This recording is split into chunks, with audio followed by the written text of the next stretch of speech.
आध्यात्मिक सच्चाई हमें अनोखे सफर पर ले जाती है। ये ऐसा सफर है जो आपका जीवन बदल देगा। ये सफर आपको ज्ञान और सुख की सीमा तक ले जाएगा। आध्यात्मिक सच्चाई का ये कार्यक्रम ध्यान और ध्यान के अनुभवों पर बनाया गया है। ये कार्यक्रम आराम से देखिए और देखते देखते इसके साथ बहते जाइए। इसका विश्लेषण मत कीजिए, इसमें डूब जाइए। हर विचार को दूर कर दीजिए। गहरी सांस लीजिए। बस देखते रहिए। ये सिर्फ आपके लिए है।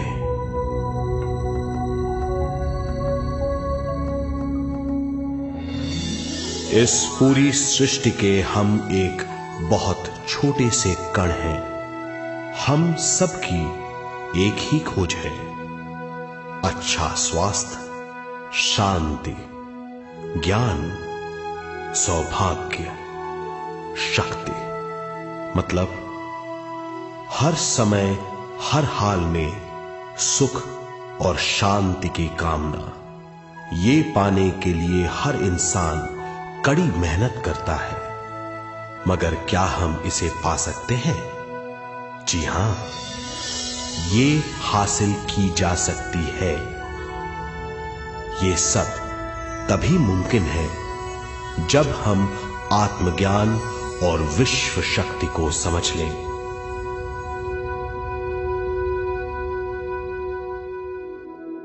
तो चलिए विश्व शक्ति की हम जानकारी लेते हैं।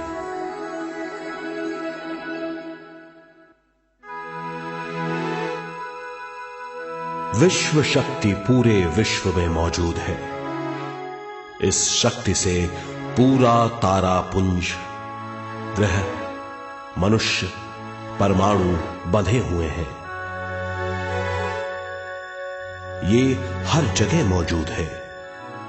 इसका बंधन पूरे विश्व को व्यवस्थित रखता है।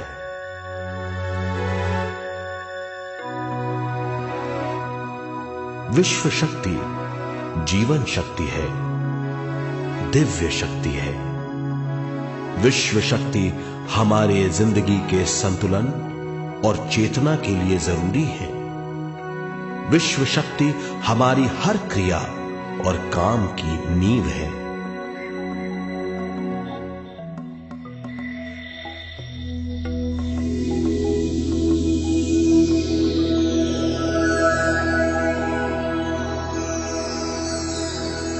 गहरी नींद और पूरी खामोशी में हमें थोड़ी सी विश्व शक्ति मिलती है। इस शक्ति का हम अपने रोज की दिमागी कामों में इस्तेमाल करते हैं, जैसे देखना, बोलना, सुनना, सोचना और शरीर के हर काम। ये थोड़ी सी शक्ति हमें सोते समय मिलती है, जो इन सब कामों के लिए काफी नहीं है। इसलिए हम थक जाते हैं, तनाव से भर जाते हैं। इससे हम शारीरिक और मानसिक झंझटों में फंस जाते हैं, बीमार हो जाते हैं। इन सब से छुटकारा पाने के लिए हमें ज्यादा से ज्यादा विश्व शक्ति मिलनी जरूरी है।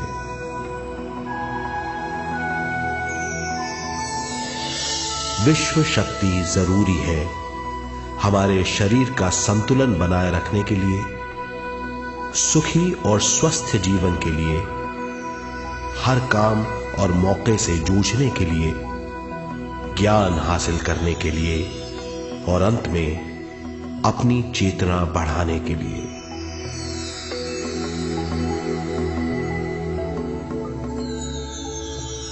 भरपूर विश्व शक्ति हमें केवल ध्यान से मिलती है।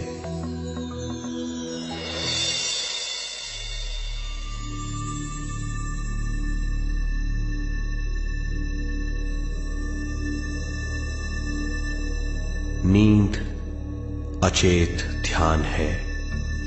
ध्यान सहज नींद है। नींद में हमें थोड़ी सी ही शक्ति मिलती है, ध्यान से भरपूर शक्ति मिलती है।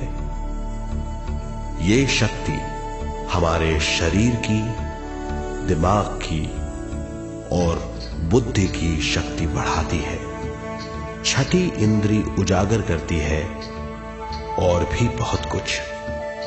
इस ज्ञान से बढ़ी हुई शक्ति से हम बिना तनाव के स्वस्थ और खुश रह सकते हैं। हमारी शक्ति बहुत बढ़ जाती है।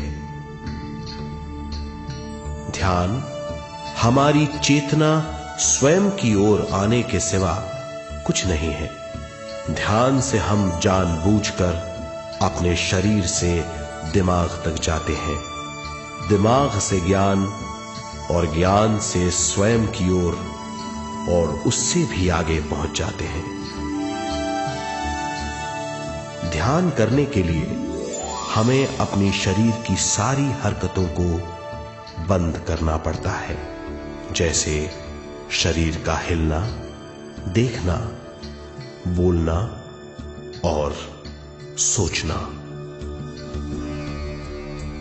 ध्यान कैसे करते हैं, आइए देखते हैं।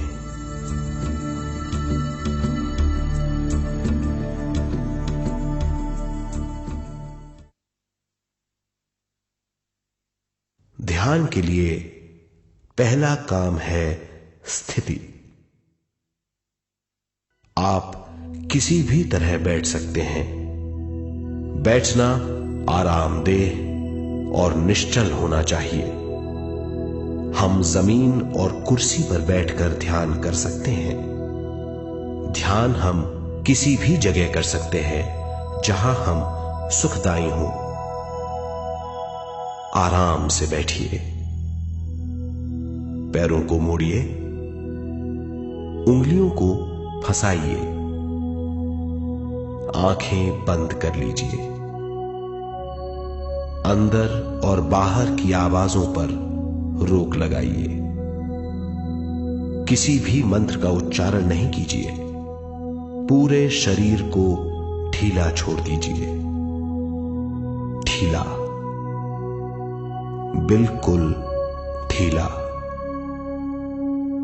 जब हम पैरों को मोड़ते हैं और अंगुलियों को फंसा लेते हैं तो शक्ति का दायरा बढ़ जाता है, स्थिरता बढ़ जाती है। आंखें दिमाग के द्वार हैं, इसीलिए आंखें बंद होनी चाहिए। मंत्रोच्चारण, कोई भी ध्वनियां अंदर की या बाहर की मन की क्रियाएं हैं, इसीलिए इन्हें बंद करना होगा। जब शरीर ढीला छोड़ दिया जाता है, चेतना दूसरे कक्ष में पहुंच जाती है, मन और बुद्धि। मन विचारों का समूह है। बहुत से विचार हमारे मन में उभरते रहते हैं। जब विचार आते हैं तो प्रश्न भी उठ खड़े होते हैं, जाने और अनजाने। मन और बुद्धि को भावातीत करने के लिए हमें अपनी सांस पर ध्यान देना चाहिए। अपने आप पर ध्यान देना हमारी प्रकृति है। जानबूझकर सांस न लीजिए। जानबूझकर सांस लीजिए, न छोड़िए। सांस लेना या छोड़ना अनायास होना चाहिए। प्राकृतिक सांस पर ध्यान दीजिए। ये इसकी व्याख्या है, यही तरीका है।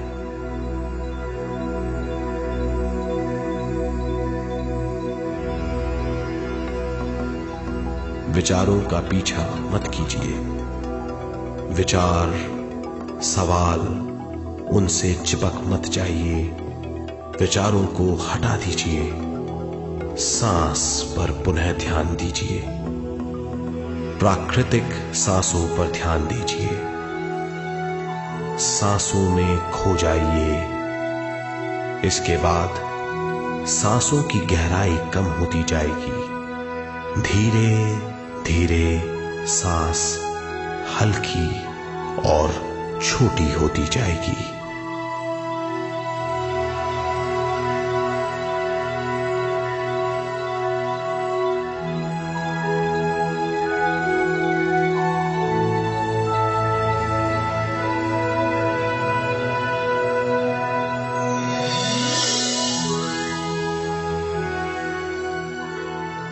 आखिर में सांस बहुत छोटी हो जाएगी और दोनों भावों के बीच में चमक का रूप ले लेगी। इस दशा में हर किसी में न सांस रहेगी न विचार।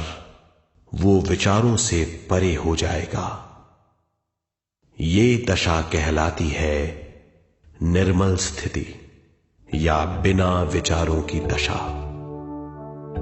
ये ध्यान की दशा है।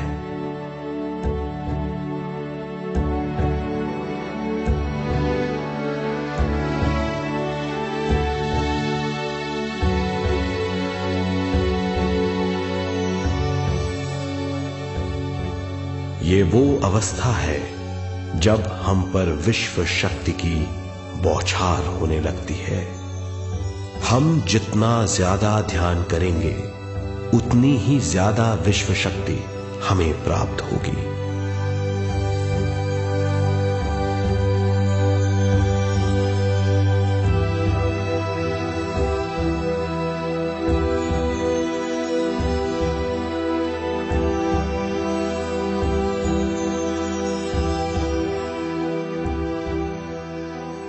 विश्व शक्ति प्राणमय शरीर की शक्ति में प्रवाह करती है। शक्ति से भरा हुआ शरीर प्राणमय कहलाता है।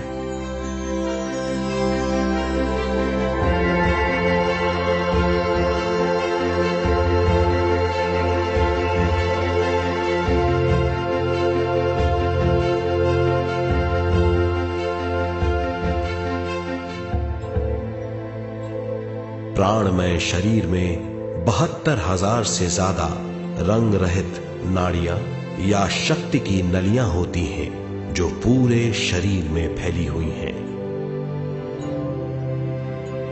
शक्ति नलियां सिर के भाग से शुरू होती हैं। ये भाग ब्रह्मरंध्र कहलाता है।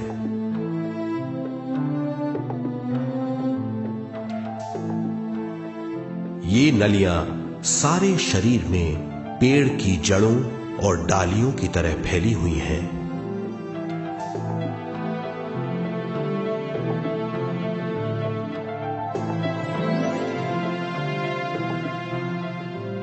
प्राणमय शरीर हमारे शरीर का विशेष आधार है। प्राणमय शरीर हमारे कार्य यहां तक कि हमारे अस्तित्व का स्रोत है। प्राणमय शरीर को गहरी नींद में या फिर ध्यान में विश्व शक्ति मिलती है। हम इस शक्ति का उपयोग अपनी सारी मानसिक और शारीरिक क्रियाओं में जैसे देखना, बोलना, सुनना, सोचना और शारीरिक कार्यों में करते हैं। इन्हीं सारे कर्मों का आधार विश्व शक्ति है।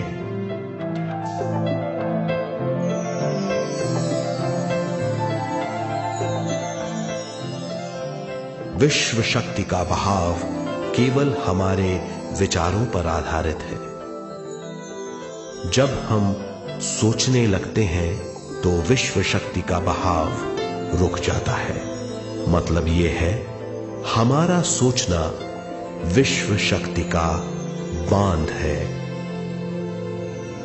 जब विश्व शक्ति का बहाव कम हो जाता है तो शक्ति नलियों में कम शक्ति पहुंचती है। ये कमी हमारे शरीर की शक्ति में रंग रहित सूक्ष्म धब्बे डाल देती है। ये धब्बे धीरे धीरे हमारे शरीर में बीमारी पैदा करते हैं। मतलब यह है कि हमारे प्राणमय शरीर में शक्ति की कमी सारी बीमारियों की जड़ है।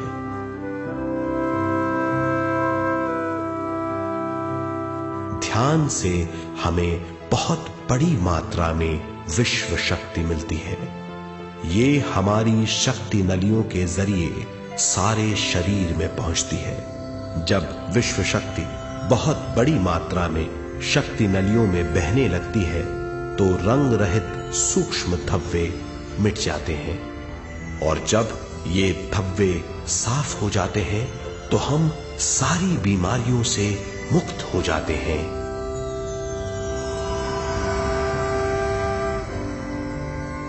जब ब्रह्म रंध्र में शक्ति बहने लगती है तो हमें सिर में और सारे शरीर में भारीपन लगने लगता है। जब शक्ति हमारे नलियों को साफ करने लगती है तो हमें उस हिस्से में खुजली या दर्द का आभास होता है। कभी कभी हमें भौतिक शरीर के कई हिस्सों में दर्द भी महसूस हो सकता है। इन दर्दों को दूर करने के लिए हमें दवा लेने की जरूरत नहीं है। ज्यादा ध्यान करने से ये दर्द दूर हो जाते हैं।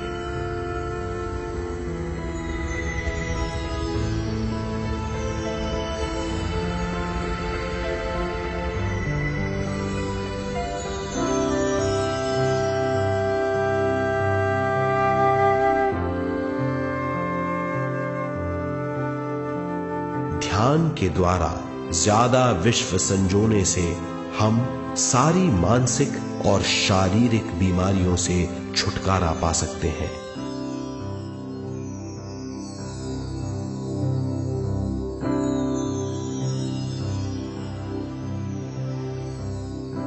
अगर हम पिरामिड के अंदर बैठकर ध्यान करें तो ध्यान की अवस्था साधारण से तिगुनी जल्दी पहुंच जाती है।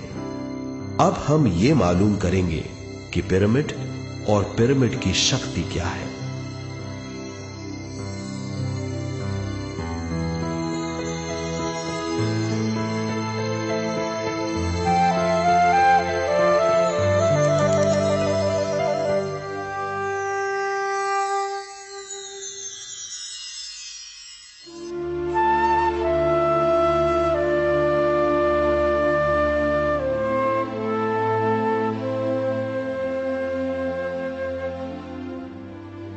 हमारी पृथ्वी ग्रह पर पिरामिड एक मजबूत भवन है जिसको सबसे ज्यादा विश्व शक्ति मिलती है। पिरामिड का कोण 52 डिग्री 51 मिनट है।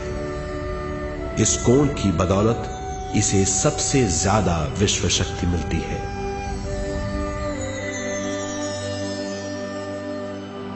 पिरामिड किसी भी चीज से बनाया जा सकता है।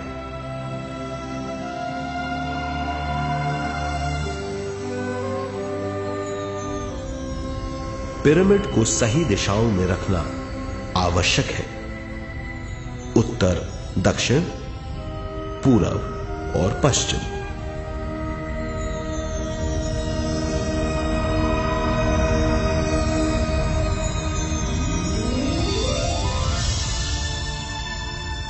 विश्व शक्ति इसके नीचे से 1/3 की ऊंचाई पर इकट्ठी होती है। ये जगह शाही कक्ष कहलाता है। शाही कक्ष में सबसे ज्यादा विश्व शक्ति होती है। पिरामिड की शिखा पर एक क्रिस्टल लगाया जाता है। इससे विश्व शक्ति बढ़ती है और पिरामिड के सारे हिस्सों तक पहुंचती है। अगर हम पिरामिड के अंदर ध्यान करें तो निर्मल स्थिति तिगुनी जल्दी प्राप्त होती है। पिरामिड लोक परलोक से आदान प्रदान के भी काम आता है। पिरामिड के अंदर ध्यान करने से रोग मुक्ति में सहायता मिलती है और ध्यान के सारे अनुभव हो सकते हैं।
आइए अब तक हमने जो समझा है उसे एक बार फिर दोहराते हैं।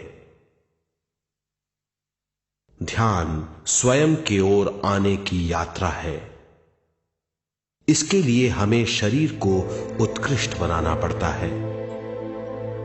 आरामदेह तरीके से बैठने से हमारा शरीर शिथिल हो जाता है और चेतना को भावातीत बनाने में सहायता मिलती है। अपनी प्राकृतिक सांसों पर ध्यान देने से हम अपना मन भावातीत बना लेते हैं। जब हमारा शरीर भावातीत हो जाता है तो विश्व शक्ति बहने लगती है।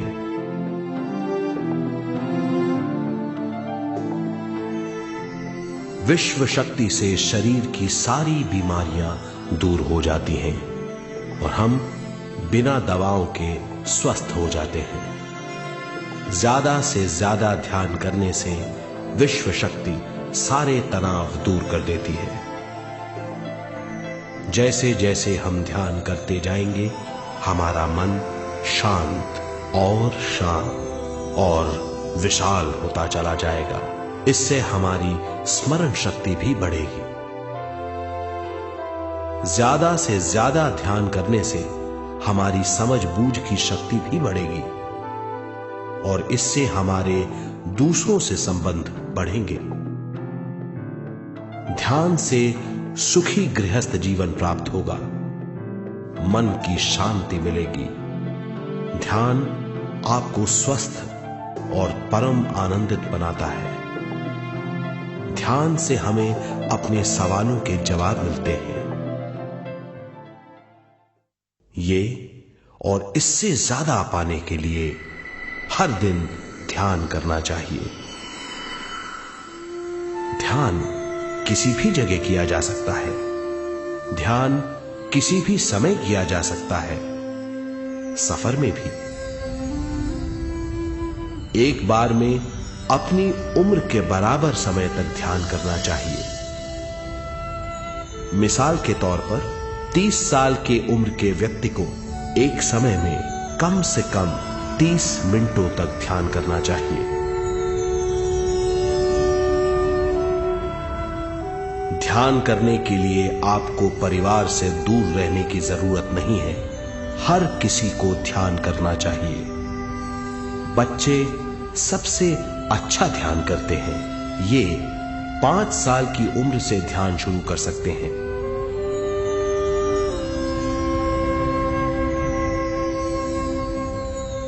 ध्यान करने के लिए आपको किसी गुरु या मास्टर की जरूरत नहीं है। आपका गुरु या मास्टर आपके भीतर है। आपका सांस आपका गुरु है। ये सबके लिए है।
ध्यान हमारी चेतना की स्वयं की ओर जाने की यात्रा है।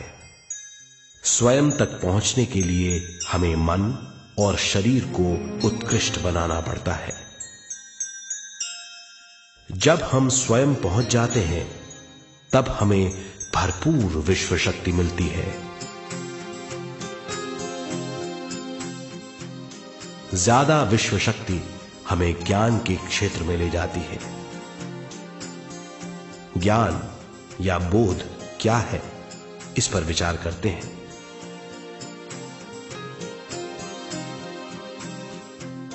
ध्यान हमारे ज्ञान को ऊंचे स्तर तक ले जाता है। ज्ञान और कुछ नहीं, केवल एक अनुभव है। अनुभव और कुछ नहीं, केवल अपने आप में पूरी तरह डूब जाना है। ज्यादा से ज्यादा ध्यान करने से हमें ज्यादा शक्ति मिलती है। इस ज्यादा शक्ति से हम हर चीज में ज्यादा ग्रस्त हो जाते हैं और इस तरह हम ज्यादा ज्ञान प्राप्त करते हैं।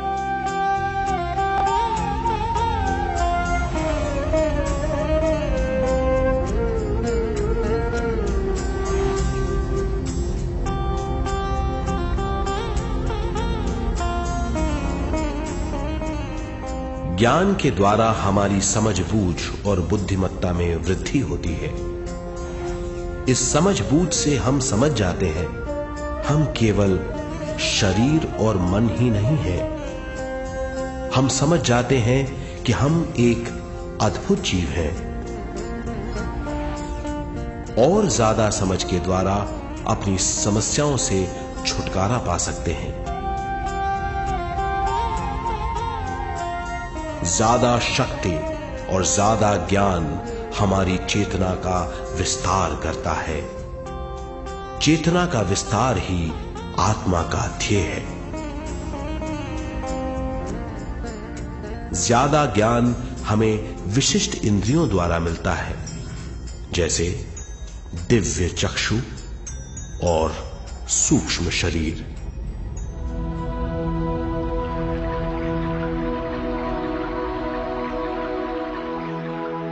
दिव्य चक्षु हमारी आत्मा का बहुत ही शक्तिशाली माध्यम है। ये परलोक की वास्तविकता देखने, महसूस करने और सुनने का बहुत ही शक्तिशाली साधन है। आत्मा की ये तीन प्रक्रिया ही दिव्य चक्षु हैं।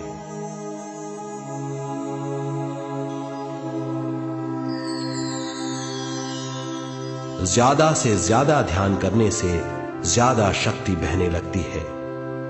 ज्यादा शक्ति दिव्य चक्षु को गतिशील करती है।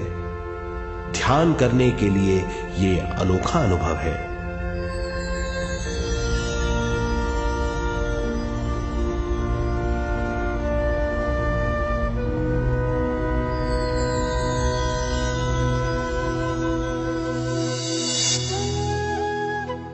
दिव्य चक्षु जब गतिशील होने लगता है तब हमारे मस्तिष्क यानी माथे पर खिंचाव और खुजली होने लगती है।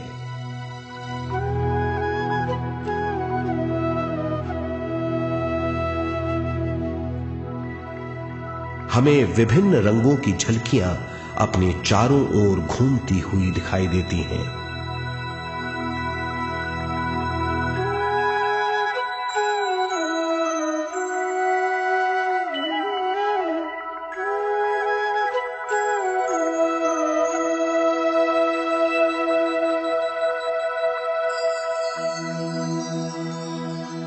हमें फुसफुसाहट और चलने की आवाजें सुनाई देती हैं।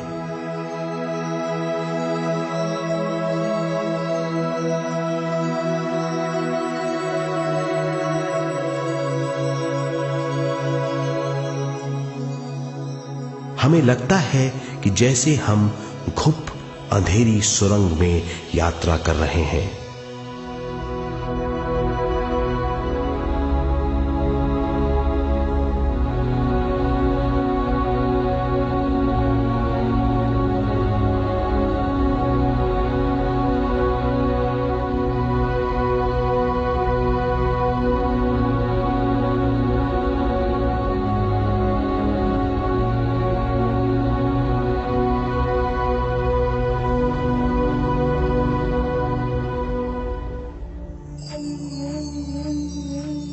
जब हम ज्यादा ध्यान करते हैं तो हमारे प्राणमय शरीर को काफी दिव्य शक्ति मिल जाती है, जिससे हमारे दिव्य चक्षु की सिद्धि हो जाती है।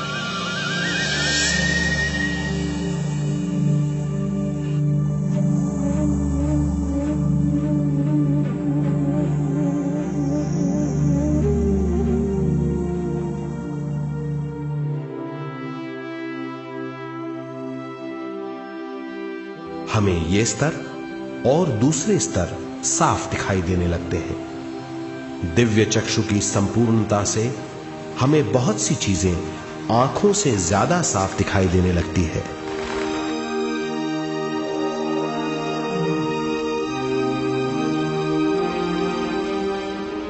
हमें दूसरे स्तरों की वास्तविकताएं दिखाई देने लगती हैं। हमें दिखाई देती हैं वो चीजें जो 5 ज्ञानेंद्रियों से भी दिखाई नहीं देती। हम महसूस करते हैं वो बहुत सी चीजें जो शब्दों में बयान नहीं की जा सकती।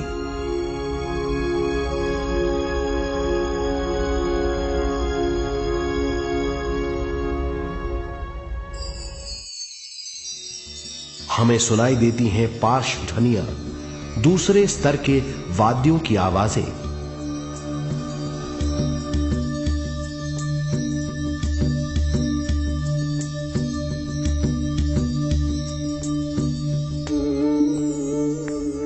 हमें दिखाई देते हैं वो महापुरुष जिनका शारीरिक रूप हमारे साथ नहीं है।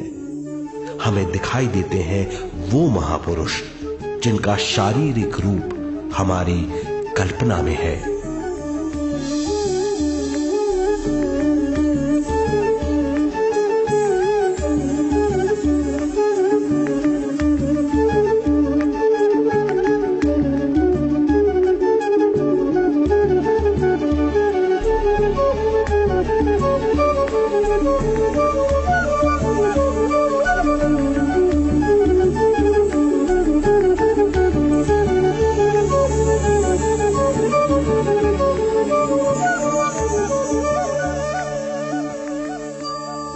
और अधिक ध्यान करने से हमें वो महापुरुष तीव्र ज्योति के रूप में दिखाई देते हैं। तीव्र ज्योति के रूप में देखने के बाद भी हम उन्हें पहचान सकते हैं।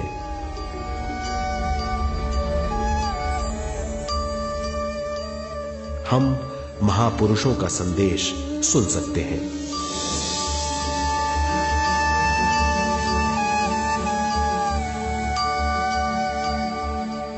हम महसूस करते हैं एक सुरंग में यात्रा करने का अनुभव और अंत में प्रकाश में विलीन होने का अनुभव।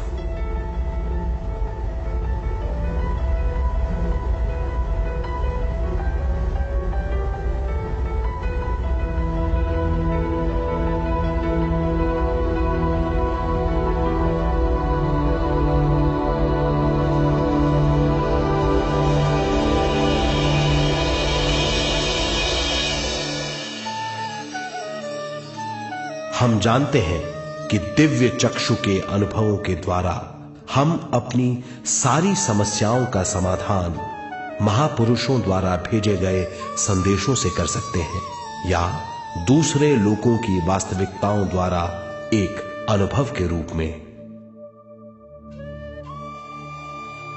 इससे हमारी हरकतें बदलेंगी, हमारे विश्वास बदलेंगे, हमारी समझ बदलेगी। दिव्य चक्षु के इस अनुभव से हमारे सामने मौजूद भौतिक स्तर का बोध बदल जाएगा।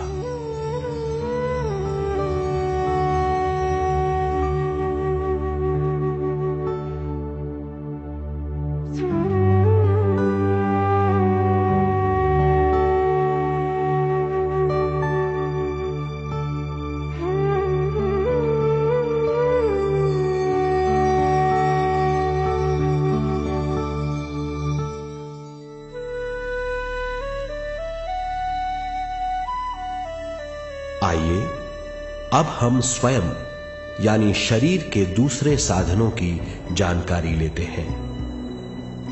सूक्ष्म शरीर स्वयं का वो साधन है जो दूसरे लोगों को ज्ञान देता है।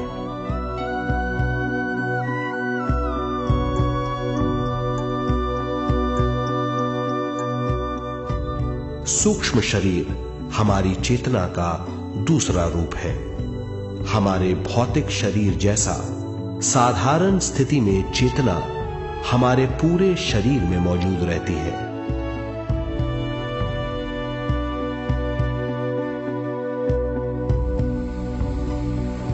सोते समय अनजाने में हम सूक्ष्म शरीर की तरंगों का अनुभव करते हैं। इन्हें हम स्वप्न कहते हैं। जागृत अवस्था में हम सूक्ष्म शरीर का अनुभव ध्यान द्वारा कर सकते हैं। सूक्ष्म शरीर की यात्रा अंतराल और समय से परे है। सचेत अवस्था में अंतराल के अनुभवों के बाद हमें नए अंशों का ज्ञान मिलता है।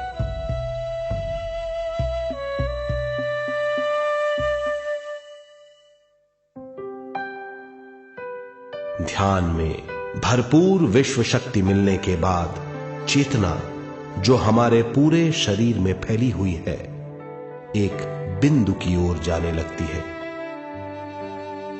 जब चेतना बढ़ती है तो हमें भौतिक शरीर में झटकों का अनुभव होता है।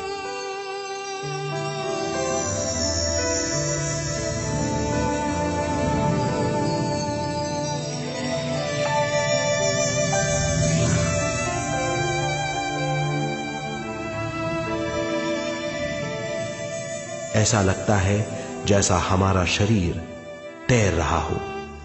लगता है हमारे हाथ पैर है ही नहीं। हमें अपना शरीर पंख की तरह हल्का लगने लगता है। ये पारलौकिक शक्ति कहलाती है।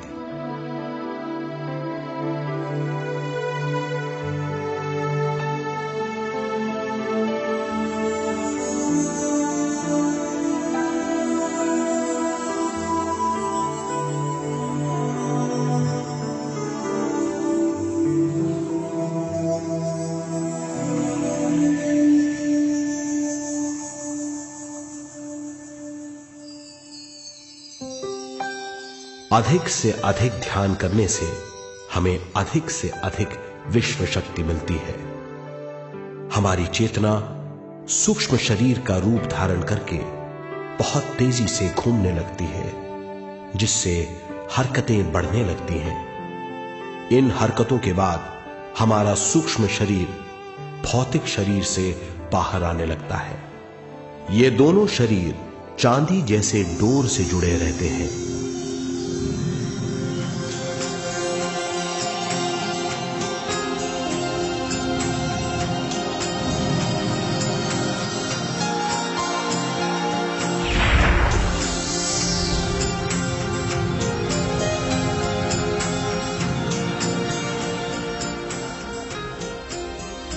ये चांदी की डोर और कुछ नहीं, तेज गति से थड़थड़ाती हुई चेतना है, जो भौतिक शरीर से सूक्ष्म शरीर को और सूक्ष्म शरीर से भौतिक शरीर को संदेश देती रहती है।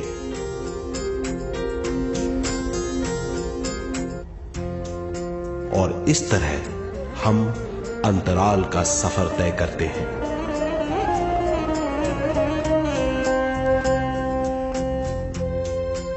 अंतराल की यात्रा हमारी चेतना की जाने और अनजाने लोगों की यात्रा है।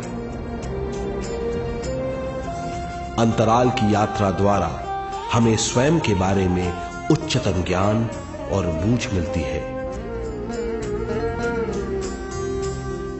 अंतराल की यात्रा में हमारा सूक्ष्म शरीर सारे भौतिक चीजों और तत्वों जैसे पृथ्वी,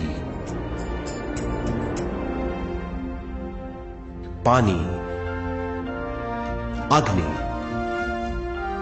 वायु और आकाश के बीच में से गुजर सकता है।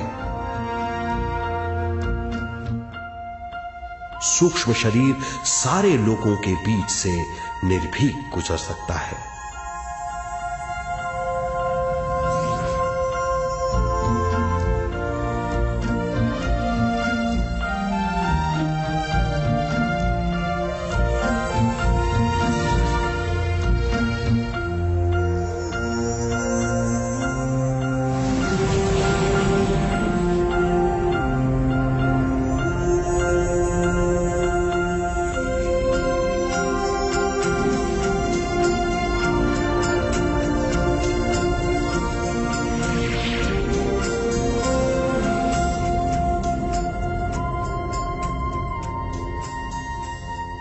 ध्यान करने वाला व्यक्ति अपने शरीर से बाहर आकर अपने भौतिक शरीर को देख सकता है। इससे उसे उच्चतम बोध होता है।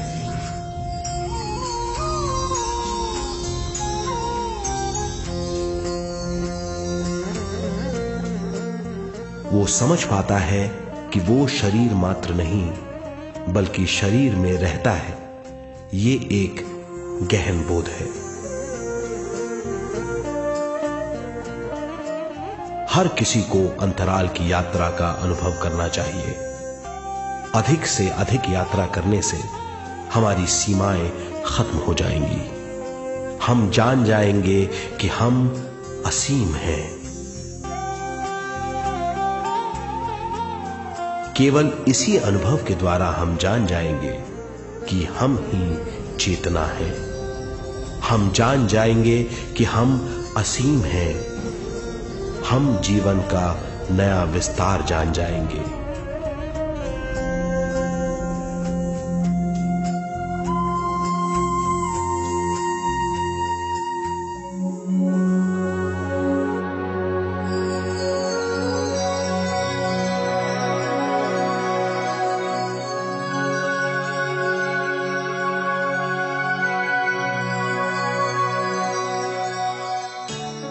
ज्यादा से ज्यादा ध्यान करने से हमें ज्यादा विश्व शक्ति मिलेगी। विश्व शक्ति द्वारा अपने हर काम में क्रियाशील होने की हमारी क्षमता बढ़ती है। शरीर, मन और स्वयं से ज्यादा क्रियाशील होने से हम हर स्थिति को पूरी तरह समझ पाते हैं। ये समझ और कुछ नहीं, ज्ञान है।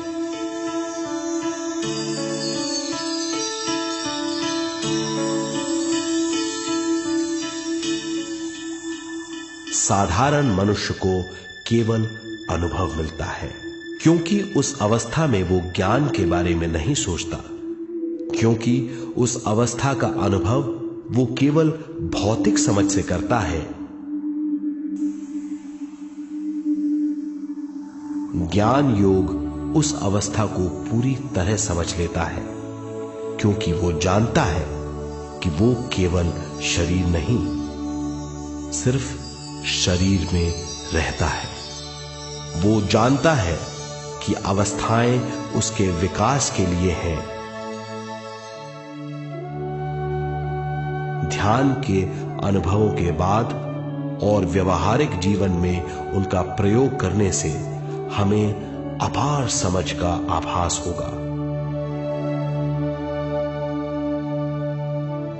इस समझ से हजारों दरवाजे खुल जाएंगे। ये दरवाजे हमारे जीवन की नई उपलब्धियों का नया विस्तार करेंगे। हमारी समझ से उपलब्धियों और ज्ञान की अधिक बढ़ोतरी होगी। इससे हमारी चेतना का विस्तार होगा, जो और कुछ नहीं बल्कि विवेक की उपलब्धि है। इस विवेक का अनुभव कुछ ऐसा होगा जैसे वो हजारों सुनहरी पत्तियों वाला कमल है।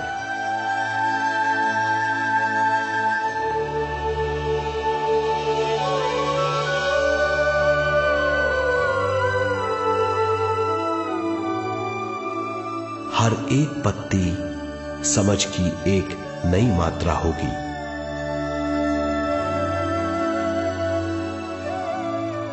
ज्यादा से ज्यादा मात्रा में समझने के बाद हमें दूसरे लोगों की मौजूदगी ज्यादा से ज्यादा समझ में आ जाएगी। इस समझ से हम जान जाएंगे कि मृत्यु कभी नहीं होती। हम अनंत जीव हैं। हम समझ जाएंगे कि जीवन क्या है और मृत्यु क्या है।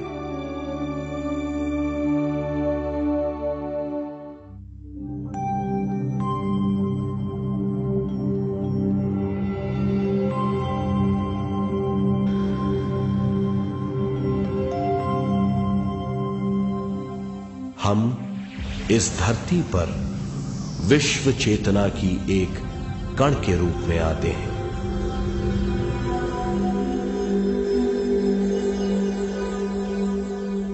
उद्गम स्थान से हम स्वयं के प्राणमय शरीर का एक ढांचा लेकर आते हैं। हम इस धरती पर अनोखे अनुभव करने आते हैं। अपने अनुभवों के लिए हम एक गर्भ स्थान या कोख चुनते हैं। हम माता पिता, वातावरण और हालात चुनते हैं। जीवन का पूरा ढांचा स्वयं को मालूम होता है। मां को चुनने के बाद चेतना का एक कण मां के गर्भस्थान में प्रवेश करता है।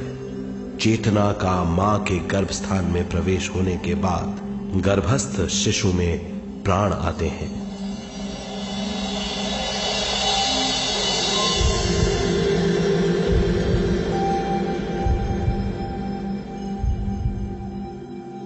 प्राणमय शरीर में विश्व शक्ति के हिसाब से और उनके कारणों से प्राकृतिक शरीर बनने लगता है। चेतना बारंबार उद्गम स्थान में आती रहती है और जब तक पहली सांस आती है, मां के गर्भस्थान से बाहर आने के बाद वो बाहर की पहली सांस लेता है। इसे जन्म कहते हैं।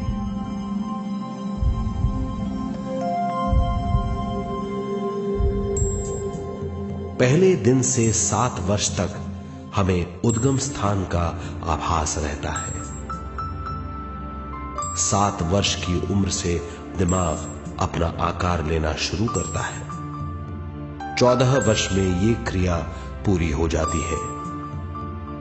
बुद्धि की क्रियाशीलता 14वें वर्ष से शुरू होकर 21वें वर्ष में संपूर्ण हो जाती है। 21वें वर्ष से 28वें वर्ष तक मनुष्य शरीर, दिमाग और बुद्धि के मिश्रण का अनुभव करता है। 28वें वर्ष की उम्र से जीवन उसकी स्वयं की बुद्धि पर निर्भर करता है।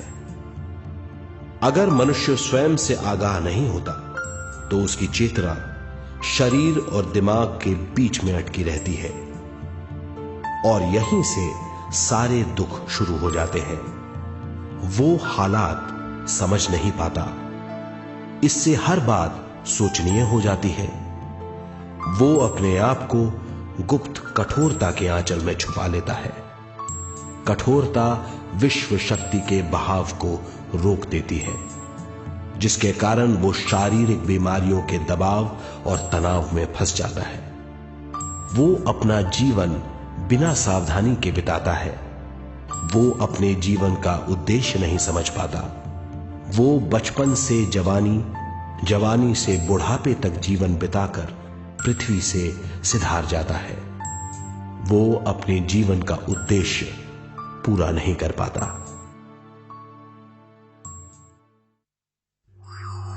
इसे हम मृत्यु कहते हैं।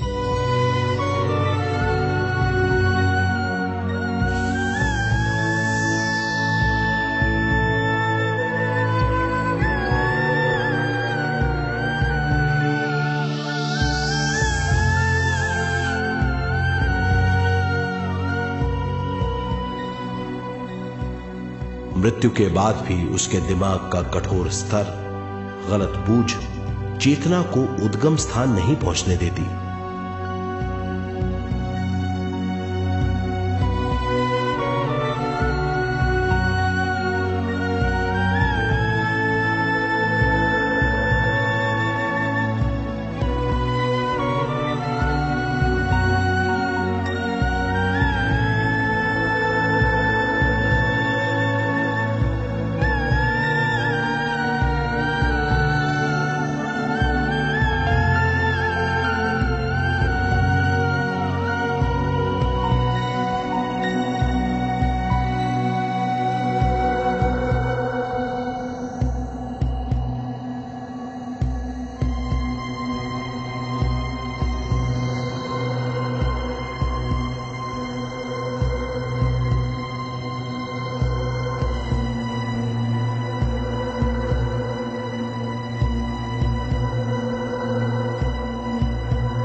गलत बूझ के कारण अपना स्वर्ग और नरक खुद पैदा कर लेता है और छोटे दर्जे का आध्यात्मिक जीव बनकर रह जाता है।